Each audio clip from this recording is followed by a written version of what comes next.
Welcome to Mr. West's Math Ship, Algebra 1 and Geometry. We're going to get our learn on today like we was cruising across calm seas. Everything's going to be clear and you're going to understand it. We're going to have a good time. Going to touch on the mixed practice section a little bit this morning.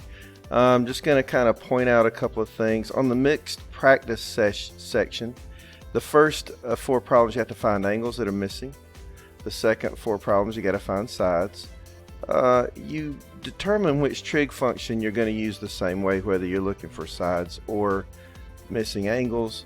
You circle your reference angle and you label your sides. The side that's all the way away from the reference angle would be your opposite.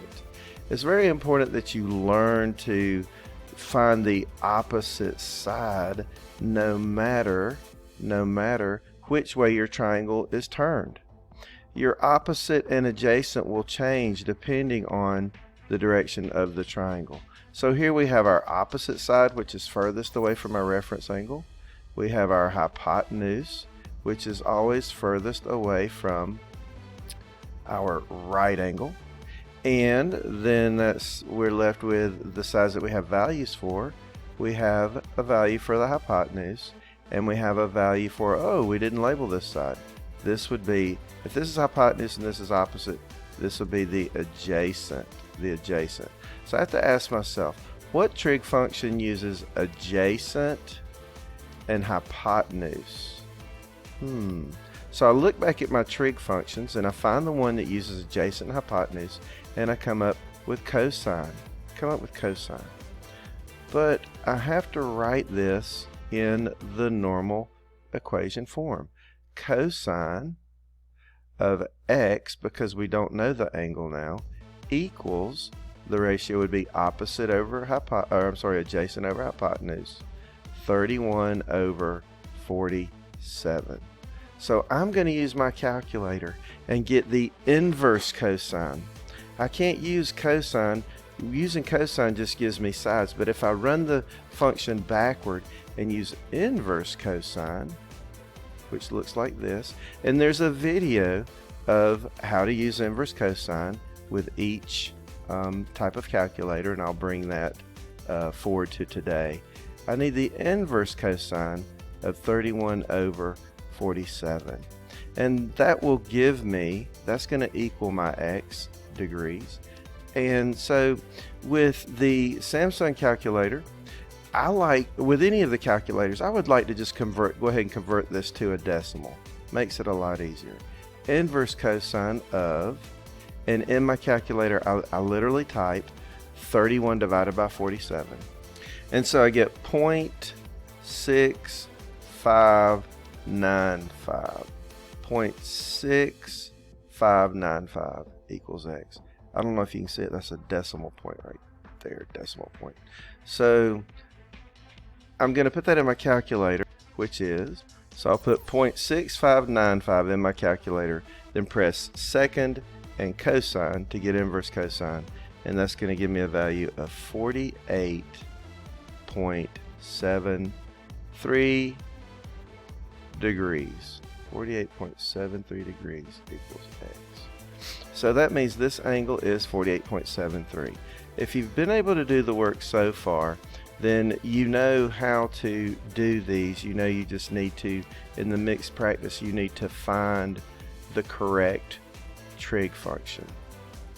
Now scroll down to finding sides. Same thing here. Circle your reference angle. Label these sides and the hypotenuse. Then decide which trig function you need to use. These that are turned this way can sometimes be tricky because you need to make sure that you realize that your hypotenuse, even though this thing's upside down, is always the furthest away from your right angle. Circle your reference angle. Would this be the opposite side to this angle? No.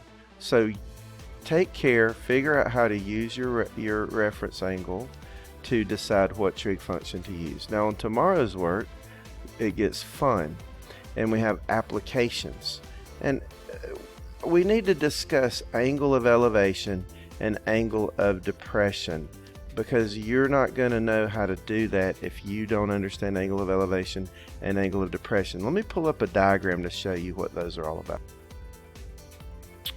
Alright, so when you hear a discussion about angle of elevation or angle of depression, you're going to want to automatically think, well, if they say the word elevation, that reminds me of elevator. So I think about, looking up or going up. Of course, an elevator does go up and down, but an angle of elevation is always looking up. It's always looking up. This is your angle that's created from an angle of elevation right here. It's got a horizontal side and it's looking up. Then an angle of depression, being depressed means, you're kind of down.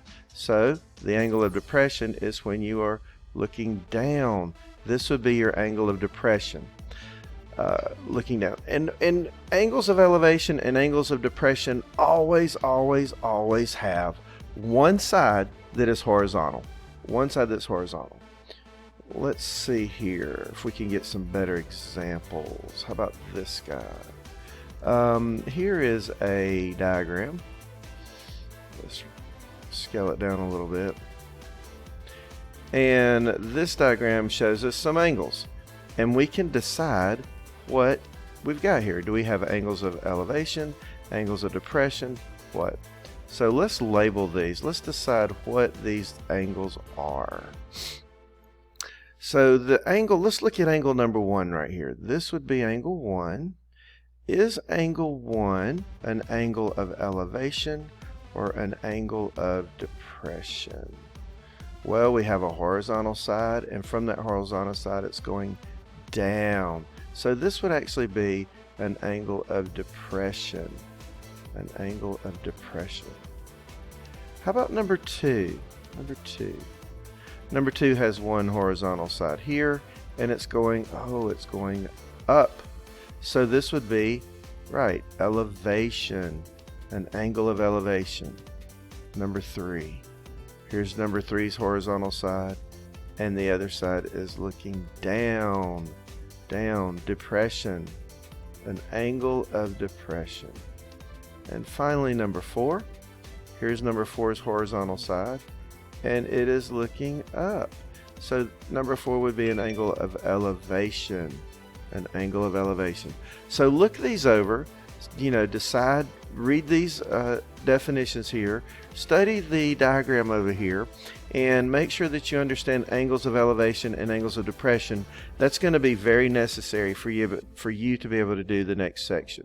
So now that you have your angle of elevation idea sort of cemented in your mind, these would be looking up. I'm going to write the word up here. Up. You can now get a better understanding of what is going to be required of you in these problems. I'm going to zoom in here on this particular one. Let's look at the first one, number 27. Jack is at the zoo looking up. So I'm automatically thinking what? At a monkey sitting on top of a pole. If Jack stands 24 feet from the foot of the pole and the angle of elevation, there it is, angle of elevation from Jack to the top of the pole is 23 degrees, find the height of the pole. So this is actually asking us to use the angle of elevation to find the pole. We're looking for a missing side. Let's draw the pole. Okay, here's our pole.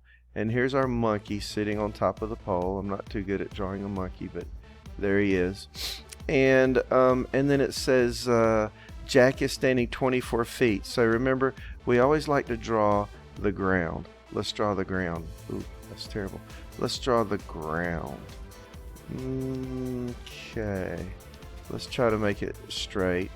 So if we draw the ground, let's see, the pole is 24 feet tall. No, Jack's standing 20. Let's see, look at monkey sit on top of the pole. Jack's standing 24 feet. Okay, so we don't know the height of the pole. So there's the pole. Let's label some of these things. We do know we should probably draw Jack. Okay, so here's Jack. That's Jack. Okay, there's Jack. Jack is standing 24 feet from the foot of the pole. So here's 24 feet, jack from the foot of the pole. And here's the pole. And here's the monkey. And it says the angle of elevation from jack to the top of the pole. From jack to the top of the pole is 23 degrees. Well, let's draw that. Let's draw that. We're going to draw that. And we're going to label it. Let's label that 23 degrees. So in here we've got 23 degrees. 23 degrees. That's this angle of elevation. And we need the height of the pole, x. We don't know it.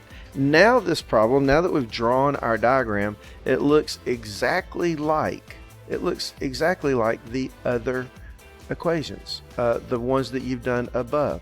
So the secret here is to just be able to draw a diagram each time. Draw your diagram, circle your reference angle, label your sides, right? So here is my side that's furthest away from my reference angle. It's going to be my opposite. And then the side, let me touch that up a little bit. That's going to be my opposite. Here's my reference angle. The side furthest away is my opposite. And then remember, this is making a right angle with the ground. Here's my right triangle. So my side that's furthest away from my right angle, what is it? Right, it's my hypotenuse. And then this side is touching my reference angle, so it's going to be my adjacent. Now I have, here we go with just solving a problem now. I have an opposite with a variable. I have an adjacent with a number. I don't have anything at all with my hypotenuse. There's no value there. There's no number, there's no variable, so I can't use hypotenuse. I have to find a trig ratio that uses opposite and adjacent. Opposite and adjacent. And when I go back and look at my trig functions, if I haven't memorized those, I know that opposite over adjacent is what? Cosine. Oops, I messed up. Opposite over adjacent is tangent. So I have to fill this in with numbers. Opposite over adjacent is going to be x over 24. So the tangent of 23 degrees equals x over 24. Now, you've done lots of problems like this by this point, so I'm not going to go ahead and solve it out for you, but that's the idea of how you do these problems down here for angle of elevation and angle of depression. If you're solving for a angle, you use inverse signs. If you're solving inverse trig functions, if you're solving for a side, you use regular trig functions. I'm going to post this video and see if that helps you. If you have any further questions, let me know. These problems do get very confusing, so I expect you guys to be reaching out, and I'll post another video a little bit later that has a little more detail on how to find some of those angles and sides on the trickier problems down here.